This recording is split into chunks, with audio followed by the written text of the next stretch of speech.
PN junction diode operators. इस operators में आप पढ़ेंगे कि पीएन जंक्शन डायोड फॉरवर्ड में और रिवर्स में जब बायस किया जाता है तो कैसे बिहेव करता है।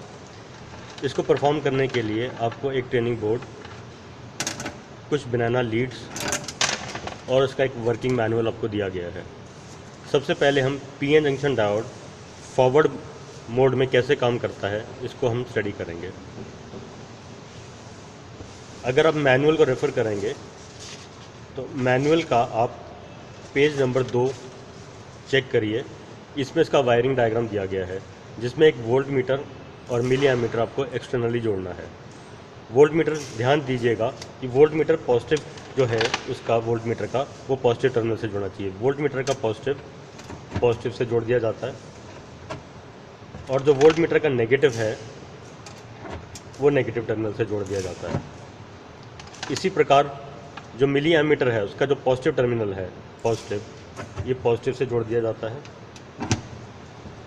और नेगेटिव टर्मिनल जो है वो नेगेटिव से जोड़ दिया जाता है।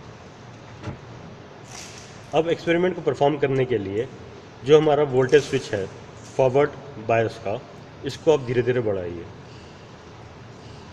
और करंट को ऑब्जर्व करिए। अभी देखिए आप, हमारी जो वोल्टेज है वो 0.5 वोल्ट से कम है और करंट 0 है। अब हमारी वोल्टेज लगभग 0.5 वोल्ट आ गई है, करंट अभी भी 0 है। अब हमारी वोल्टेज जो है वो 0.7 वोल्ट के आसपास है और करंट की नीडल थोड़ी सी उठी है, मतलब कि करंट हमारा कुछ मिली एम्पेयर में आना शुरू हुआ है।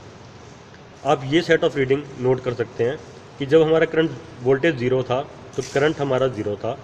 जब वोल्टेज हमारी 0.7 आई है तो करंट हमारा लगभग, ये बड़ी डिवीज़न 2 मिली एम्पेयर की है, बीच में 10 छोटी डिवीज़न है तो 0.2 मिली एम्पेयर एक छोटी डिवीज़न हो गई। तो 0.2 मिली एम्पेयर हमारा लगभग 0.7 वोल्ट पर है।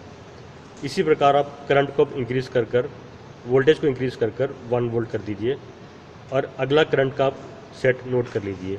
वोल्टेज हमारी 1 है, करंट हमारा लगभग, ये डिवीज़न है हमारी 5, 6, 7, 1.4 मिली एम्पेयर। आप वोल्टेज को और बढ़ाइए। अब वोल्टेज हमने 1.5 वोल्ट कर दिया है, करंट हमारा 4 मिली एम्पेयर है। आप वोल्टेज को और बढ़ाइए। वोल्टेज हमने 2 वोल्ट कर दी है, करंट हमारा 6.2 मिली एम्पेयर है। इस सेट को आप फिर से नोट कर सकते हैं। अब हमने वोल्टेज को 2.5 वोल्ट कर दिया है, करंट हमारा 8.2 मिली एम्पेयर है। वोल्टेज को हमने अब 3 वोल्ट कर दिया है, करंट हमारा लगभग 10 मिली एम्पेयर से ऊपर निकल गया है। इस तरह से आप ये सभी रीडिंग को रिकॉर्ड करिए। रिकॉर्ड करने के बाद अगर आप पेज नंबर 3 पर डायग्राम को रेफ़र करेंगे तो इस तरह से आप फॉरवर्ड वोल्टेज और फॉरवर्ड करंट का एक प्लॉट तैयार कीजिए। उसके बाद एक्स एक्सिस पे वोल्टेज को ले लीजिए और करंट को वाई एक्सिस पे प्लॉट करिए। तो जो हमारा कर्व है 0 पर 0 कुछ आएगा करंट, और 0.7 वोल्ट पर जो हमने 0.2 मिली एम्पेयर रिकॉर्ड किया था वो करंट शो करिए। इस तरह से जब सारी रीडिंग्स को आप प्लॉट करेंगे तो कर्व हमारा जो फॉरवर्ड बायस का है वो इस प्रकार से आ जाएगा।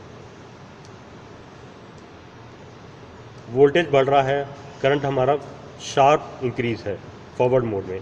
पहले जब वोल्टेज 0 है, करंट 0 है, वोल्टेज जब 0.7 वोल्ट पर आता है तो करंट आना शुरू होता है, उससे पहले करंट कुछ 0 चलता है और उसके बाद वोल्टेज के इंक्रीज के साथ स्टडी इंक्रीज है हमारे करंट में। देखिए, तो ये हमारा फॉरवर्ड बायस वेरीफाई होता है।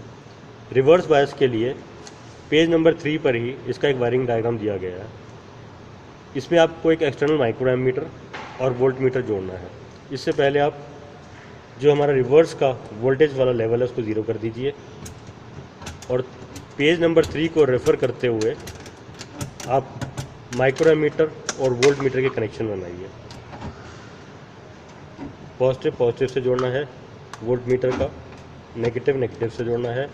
इसी प्रकार माइक्रो एमीटर पॉजिटिव से जोड़ दिया हमने और ब्लैक वाला सॉकेट ब्लॉक से जोड़ दिया है। ये देखिए, ये हमारा डायग्राम इस तरह से कंप्लीट होता है। अब जैसे हमने फॉरवर्ड बायस में वोल्टेज को बढ़ाया था, इसी प्रकार से अब रिवर्स बायस में वोल्टेज को बढ़ाइए। अब आप देखिए, हमने वोल्टेज को पहले 0 रखा है तो करंट 0 है। ये आप सेट ऑफ रीडिंग नोट कर सकते हैं। अब वोल्टेज को हमने इंक्रीज़ किया है, हमने 2.5 वोल्ट इंक्रीज़ किया है, तो हमारा करंट 10 माइक्रो एम्पियर आ गया। अब फिर इंक्रीज़ करते जाइए तो 5 वोल्ट पे करंट हमारा 20 माइक्रो एम्पियर है, 7.5 वोल्ट पर 30 माइक्रो एम्पियर करंट है, 10 वोल्ट पर लगभग 40 माइक्रो एम्पियर है, 15 वोल्ट पर लगभग 52 माइक्रो एम्पियर करंट है हमारा। अगर आप वोल्टेज को 20 वोल्ट पर ले आते हैं तो 70 माइक्रो एम्पियर करंट है, और 25 वोल्ट पर लगभग 90 माइक्रो एम्पियर करंट है।